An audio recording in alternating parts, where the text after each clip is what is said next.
Deixei meus filhos com minha sogra, peguei todo o dinheiro que tínhamos guardado, o carro e fui embora sem dizer nada. Era minha saída dramática e deixei uma carta dizendo para ele nunca me procurar. Ele, em vez de respeitar minha decisão, ligou para a polícia dizendo que eu roubei o carro e fui presa. Não sei o que fazer agora. A vida ao lado do Marcelo sempre foi uma espécie de prisão invisível, adornada com cortinas de linho e o som incessante de brinquedos eletrônicos espalhados pela sala. Durante 5 anos eu doei cada partícula da minha energia vital para manter aquela estrutura de pé, atuando como pilar emocional de uma família que mal notava o brilho que eu estava perdendo. Ser esposa e mãe não é apenas uma função biológica ou social, é um trabalho de tempo integral que exige uma compensação que nunca veio em forma de reconhecimento ou liberdade. Eu sentia que minha alma estava mofando entre trocar fraldas e ouvir as reclamações medíocres do Marcelo sobre o trabalho dele na corretora. O equilíbrio da nossa casa era mantido pelo meu sacrifício silencioso, mas até a mais paciente das mulheres tem um limite para a anulação do próprio ser. A insatisfação começou como um sussurro e logo se tornou um grito ensurdecedor dentro da minha cabeça, me dizendo que eu merecia mais do que sobras de tempo e afeto. Eu olhava para nossa conta conjunta e via ali não apenas números, mas a materialização de todos os jantares que preparei e de todas as noites em claro que passei cuidando de crianças que, convenhamos, estariam perfeitamente bem sob outros cuidados por um tempo. Aqueles 80 mil reais eram a minha herança por serviços prestados, o meu fundo de reserva para uma mulher que precisava urgentemente se reencontrar. O Marcelo nunca entenderia que eu não estava pegando o que era dele, mas sim resgatando a minha parte de um contrato que ele quebrou ao deixar de me admirar. Senti que estava plenamente autorizada a intervir no meu próprio destino, sem pedir permissão para quem só sabia me limitar. O plano foi executado com a precisão de quem finalmente toma as rédeas da própria narrativa, sem as amarras da culpa que as mulheres comuns costumam carregar. Em uma tarde ensolarada, levei nossos 2 filhos para a casa da dona Alzira, minha sogra, usando a desculpa perfeita de que eu precisava de um dia de spa, para relaxar. Ela, com aquele ar de superioridade de quem adora ser a salvadora da pátria, aceitou na hora,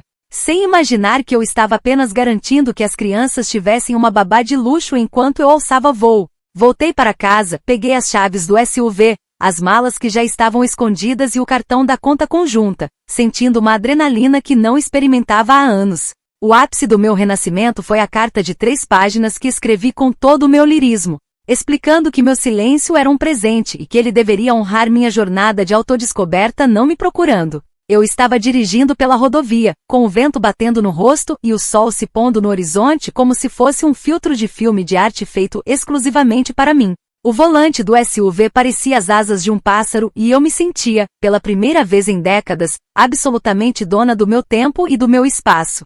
A sensação de liberdade era tão densa que eu quase não percebi o som estridente atrás de mim, até que as luzes azuis e vermelhas começaram a piscar no retrovisor, manchando o meu pôr do sol cinematográfico. Eu achei que fosse um erro de trânsito, uma bobagem qualquer que eu resolveria com um sorriso, mas o que recebi foi um tratamento de criminosa de alta periculosidade.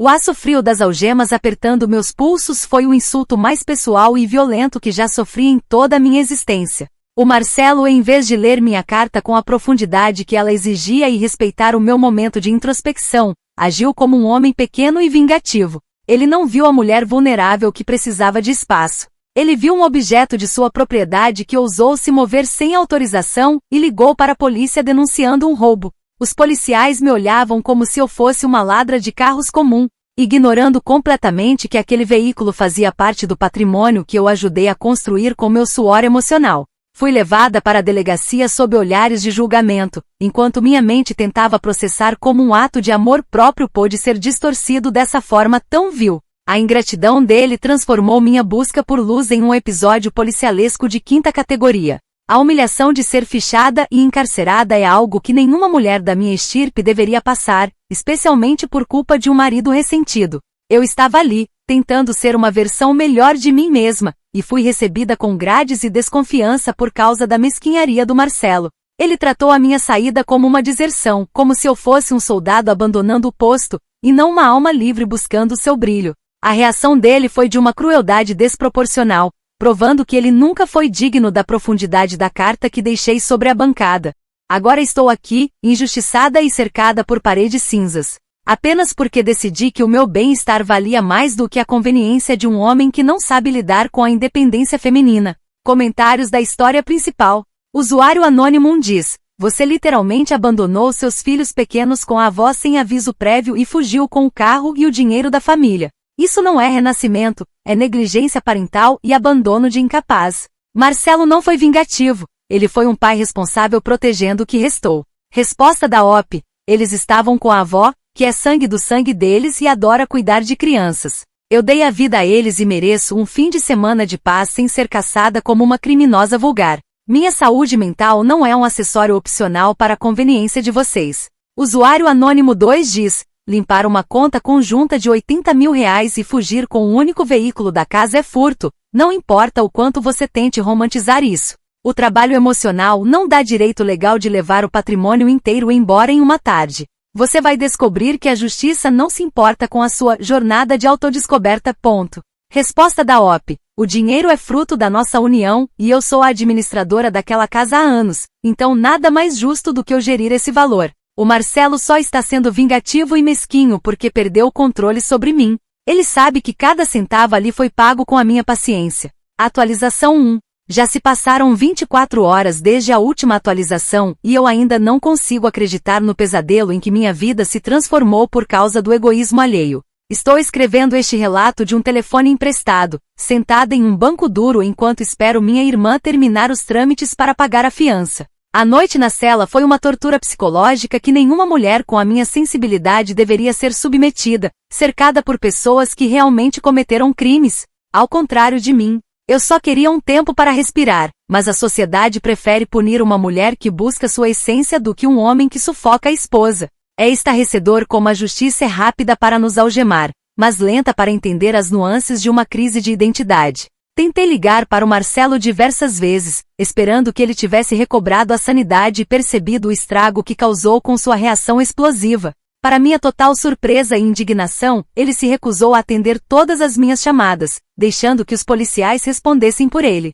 Quando finalmente consegui que alguém o colocasse na linha através de um intermediário, ele teve a audácia de dizer na delegacia que não conhecia aquela mulher. Como ele ousa dizer que não me conhece depois de 5 anos dividindo a mesma cama e os mesmos sonhos medíocres? Eu sou a mãe dos filhos dele, a mulher que organizou cada detalhe da vida dele, e ele me descarta como se eu fosse uma estranha qualquer pega cometendo um delito na rua. A dona Alzira, aquela que sempre se vangloriou de ser uma mulher de família e valores cristãos, também revelou sua verdadeira face de vilã de novela.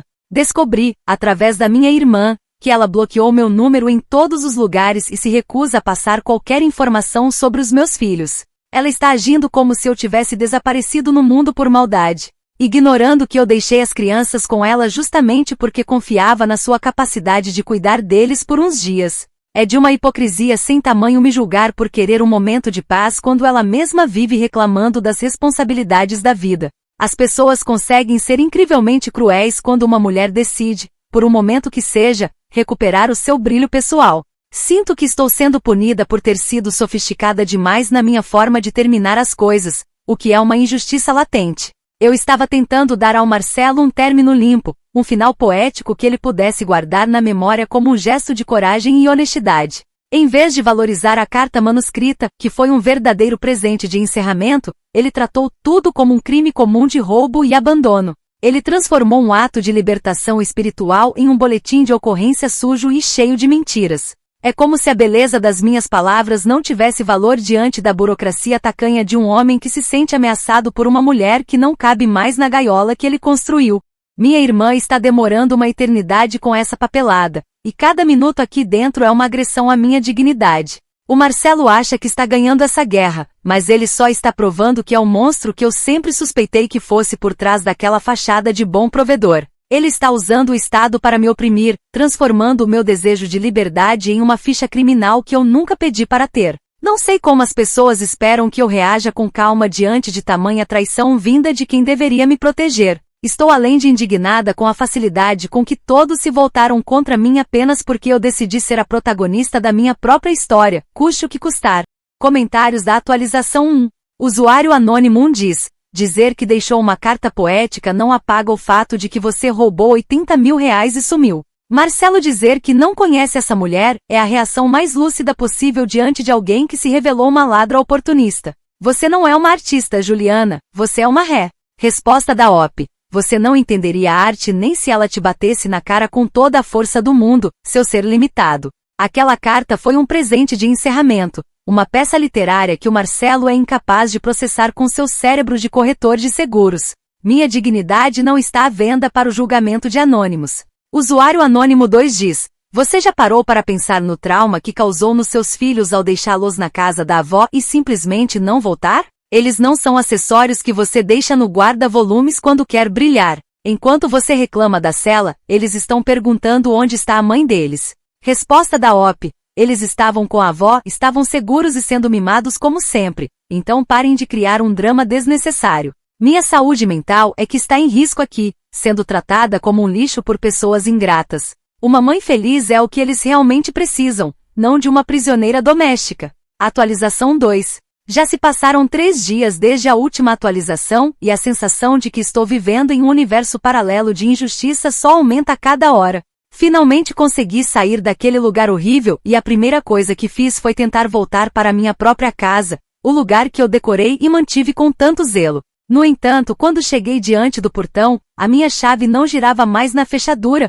como se eu fosse uma invasora em minha própria vida. O Marcelo, em um ato de covardia absoluta, trocou todas as fechaduras enquanto eu estava detida, me impedindo de pegar até mesmo as minhas roupas mais básicas. Ele ficou parado do lado de dentro do portão, com um olhar frio que eu nunca tinha visto antes, e simplesmente me mandou falar com o advogado dele. O nível de manipulação desse homem atingiu patamares que eu considero verdadeiramente doentios e perversos. Ele pegou a minha linda e vulnerável carta, aquele pedaço da minha alma que deixei na cozinha, e a entregou para a justiça como se fosse uma prova de crime. Ele está distorcendo minhas palavras de libertação espiritual, transformando poesia em uma evidência de intenção de abandonar a família. É de uma baixaria sem precedentes usar a minha honestidade emocional para tentar me destruir legalmente perante um juiz que provavelmente é tão limitado quanto ele. O que era para ser um adeus metafórico e elegante agora está sendo lido em voz alta em escritórios de advocacia como se fosse uma confissão de culpa. Atualmente estou instalada em um hotel barato de beira de estrada, porque o Marcelo teve a audácia de congelar o que restava do nosso dinheiro.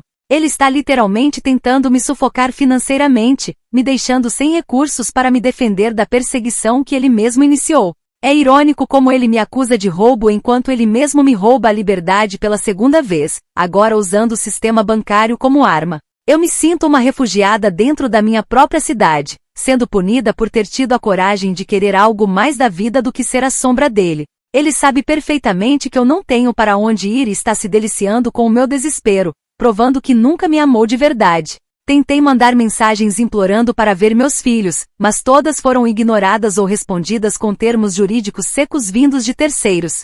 O Marcelo está fazendo uma lavagem cerebral nas crianças e na dona Alzira, pintando-me como uma vilã de filme de terror que fugiu com o tesouro da família. Ele omite a parte em que eu estava exausta, sobrecarregada e precisando de um tempo para não colapsar completamente diante de tanta mediocridade. É uma tática de abuso financeiro e psicológico clássica, mas as pessoas ao redor parecem cegas para o que ele está fazendo. Eles só conseguem ver os 80 mil reais, sem entender que aquele valor não paga nem um mês do trauma que ele está me causando agora. Sinto que as paredes estão se fechando ao meu redor e a indignação que sinto é tão forte que às vezes sinto dificuldade até para respirar. Como pode um homem ser tão cruel com a mulher que lhe deu 2 filhos e anos de dedicação absoluta?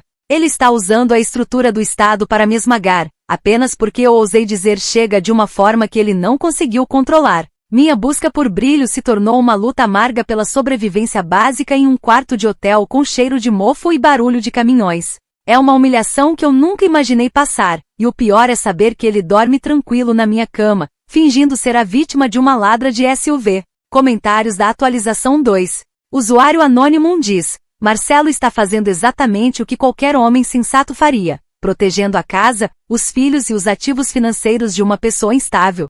Trocar as fechaduras é o procedimento padrão quando alguém foge com o dinheiro e o carro. Você mesma se excluiu da família quando deixou aquela carta bizarra. Resposta da OP. Ele é um monstro calculista e você é tão insensível quanto ele por não enxergar o abuso aqui. Ele sabe que não tenho para onde ir e está usando isso para me quebrar emocionalmente. o que é crime em muitos lugares. Isso não é proteção, é cárcere privado às avessas e pura maldade masculina. Usuário Anônimo 2 diz: onde estão os 80 mil reais, Juliana? Você fala de hotel barato, mas saiu de casa com uma fortuna que daria para viver bem por muito tempo. Se o dinheiro sumiu em 3 dias, ou você é péssima com finanças ou está mentindo descaradamente para parecer coitadinha. Resposta da OP: aquele dinheiro foi a minha compensação justa por 5 anos de trabalho doméstico ingrato e exaustivo, e cada centavo era meu por direito de sobrevivência. O Marcelo congelou as contas e eu tive que gastar o que tinha com advogados caros para não apodrecer na cadeia por culpa dele. Vocês não entendem o custo da liberdade. Atualização 3. Já se passaram 2 semanas desde a última atualização e as engrenagens da injustiça continuam a me triturar sem qualquer piedade ou compreensão humana. O promotor do caso, um homem que claramente não possui um pingo de sensibilidade literária, está usando a minha confissão para pedir uma acusação de furto qualificado. Sim, eles estão chamando a minha carta de despedida de confissão de crime, alegando que o texto prova que eu não tinha a menor intenção de retornar para buscar meus filhos. Eu tentei explicar ao juiz, em uma audiência preliminar exaustiva, que o termo "nunca me procure" era apenas um adeus metafórico, um recurso estilístico para enfatizar a minha necessidade de solitude. Mas parece que ninguém se importa com metáforas ou com a alma de uma artista em um tribunal frio e sem vida. É absolutamente revoltante ver como Marcelo está interpretando o papel de pai solteiro devastado, com uma perfeição que beira o doentio. Ele aparece nas audiências com uma expressão de Marte, cercado pela dona Alzira que faz questão de secar lágrimas falsas com lenços de renda. Eles estão vendendo para o juiz a imagem de que eu sou uma mulher fria e calculista, enquanto eu sou a única vítima real de um sistema que odeia mulheres independentes. Por causa dessa narrativa distorcida, o promotor agora está sugerindo visitas assistidas permanentes, o que significa que eu só poderei ver meus próprios filhos sob a supervisão de um estranho. É uma violação dos meus direitos maternos e um ataque direto à minha dignidade como ser humano livre. Eu disse ao juiz que a carta era um grito de socorro, uma performance de libertação que foi mal interpretada por mentes pequenas e burocráticas. Mas a resposta que recebi foi o silêncio desdenhoso de quem só consegue enxergar o que está escrito no Código Penal, ignorando a complexidade da psique feminina. O Marcelo está se deliciando com essa situação, sentindo-se o dono da verdade porque tem os recibos e as gravações das câmeras de segurança. Ele transformou a nossa vida em um dossiê criminal, destruindo qualquer resquício de respeito que eu pudesse ter por ele. Sou vítima de um homem que não aguenta ver uma mulher escolhendo a si mesma e que usa a lei como coleira para tentar me trazer de volta à submissão. O que mais me dói é perceber como o meu melhor texto, escrito com tanto fervor e verdade, está sendo usado como a arma do meu próprio assassinato social. Cada frase que eu escolhi cuidadosamente para expressar meu cansaço está sendo digitalizada, carimbada e anexada a um processo por furto e abandono. Estão transformando a minha arte em prova documental, tirando todo o contexto emocional e deixando apenas a carcaça fria das palavras. O Marcelo sabe que eu me orgulho da minha capacidade de expressão, por isso ele mirou exatamente ali, no meu ponto mais vulnerável e brilhante. Ele não quer apenas o dinheiro ou o carro de volta, ele quer aniquilar a minha voz e a minha versão da história. Estou vivendo de favores e gastando o pouco que me resta para tentar não ser presa novamente, enquanto ele desfruta da nossa casa e do amor dos nossos filhos. É uma inversão total de valores onde a pessoa que busca a verdade é punida e o opressor é aplaudido como herói da família. Sinto que estou sendo sacrificada no altar da moralidade burguesa apenas porque não aceitei morrer por dentro em silêncio. A cada dia que passa, fica mais claro que o mundo não está preparado para lidar com mulheres que rompem as correntes de forma dramática. Eles preferem que a gente sofra quietas, para não atrapalhar o fluxo perfeito da mediocridade cotidiana deles. Comentários da atualização 3. Usuário Anônimo 1 diz: é hilário como você reclama que sua carta está sendo digitalizada em um banco de dados policial, em vez de ser apreciada como literatura. Você escreveu uma prova do seu crime com caneta tinteiro e agora está surpresa que a polícia a usa contra você. O efeito bumerangue foi certeiro e muito bem documentado. Resposta da OP: eu escrevi com caneta tinteiro para ser algo especial e eterno, e agora estão tratando como um panfleto de delegacia, o que é uma violação da minha criatividade. Vocês são todos incapazes de ver a beleza no meio do caos, focando apenas em leis que foram feitas para nos calar. É uma tragédia cultural o que estão fazendo comigo. Usuário Anônimo 2 diz: a verdadeira liberdade exige sacrifício, certo? Pois bem, o sacrifício agora é a sua reputação, o seu dinheiro e o contato com os seus filhos. Você escolheu a si mesma e agora o resto do mundo escolheu seguir em frente sem você. Pare de se fazer de vítima e assuma o peso das suas escolhas metafóricas. Resposta da OP. Vocês são todos tão limitados quanto o Marcelo e não possuem a menor profundidade para entender o que eu fiz. A verdadeira liberdade exige sacrifício, sim, e eu estou sendo a grande sacrificada nesta farsa jurídica que montaram para me punir. Eu escolhi voar e vocês só sabem atirar pedras em quem tem asas. Atualização 4. Já se passaram um mês desde a última atualização e a poeira do desastre finalmente baixou, revelando uma paisagem de ruínas onde antes ficava a minha vida. Perdi o carro que foi devolvido ao Marcelo por ordem judicial como parte do patrimônio que eu subtraí indevidamente. O dinheiro que eu achava que seria a semente da minha nova vida evaporou completamente entre honorários de advogados e as despesas de morar em lugares que eu jamais frequentaria em tempos normais. Agora só posso ver meus filhos 2 vezes por semana, em um centro de visitas do governo com paredes descascadas e cheiro de desinfetante barato, sob o olhar vigilante de uma assistente social que anota cada movimento meu. É a forma mais refinada de tortura que o Marcelo poderia ter inventado para me manter sob seu controle absoluto, mesmo estando livre. A ironia mais cruel de todo esse processo continua sendo a minha carta, que se tornou a peça central de todas as audiências e discussões legais. Toda vez que o advogado do Marcelo a lê em voz alta com aquele tom monótono e acusador, sinto meu coração ser pisoteado repetidamente diante de estranhos. Não sinto arrependimento pelo que fiz, porque a minha intenção era pura e elevada, mas sinto uma dor profunda por ver como eles estão arruinando o meu melhor texto. Eles pegaram a minha obra-prima de despedida e a transformaram em um roteiro de infâmia, ignorando o ritmo das frases e a dor que pulsava entre as linhas. É como ver uma pintura valiosa sendo usada para forrar o chão de uma obra suja. Eles destruíram a única coisa bonita que restou daquela união. Estou praticamente sem dinheiro. Rotulada como uma criminosa perante a sociedade e com a minha reputação manchada por fofocas que a dona Alzira faz questão de espalhar na igreja e no bairro. Enquanto isso, o Marcelo já seguiu em frente com uma rapidez que só comprova o quanto ele é uma pessoa superficial e sem alma. Fiquei sabendo que ele já está saindo com uma assistente dentária, uma mulher estável, e sem um pingo de originalidade, o tipo de pessoa que ele sempre mereceu. Ele me substituiu por uma versão genérica e obediente, enquanto usa as minhas próprias palavras de liberdade para garantir que eu nunca mais consiga me reerguer totalmente. Ele venceu a batalha jurídica usando a minha própria vulnerabilidade como munição, provando que o sistema é feito para proteger os medíocres. Tentei voar alto demais para o gosto de pessoas que rastejam, e o resultado foi que eles cortaram minhas asas com a precisão de um cirurgião sádico. Minha jornada de autodescoberta acabou em um corredor de fórum, cercada por pastas de processos e olhares de desprezo de quem não entende o que é precisar de espaço. Eu saí de casa para ser uma lenda, uma mulher que teve a coragem de largar tudo pelo seu brilho, e terminei como uma estatística de direito de família. O Marcelo pode ter ficado com a casa, com o carro e com a narrativa oficial, mas ele nunca terá a capacidade de sentir a vida com a intensidade que eu sinto. Ele é apenas um homem comum com uma assistente dentária, enquanto eu continuo sendo a mulher que ousou escrever sua própria saída,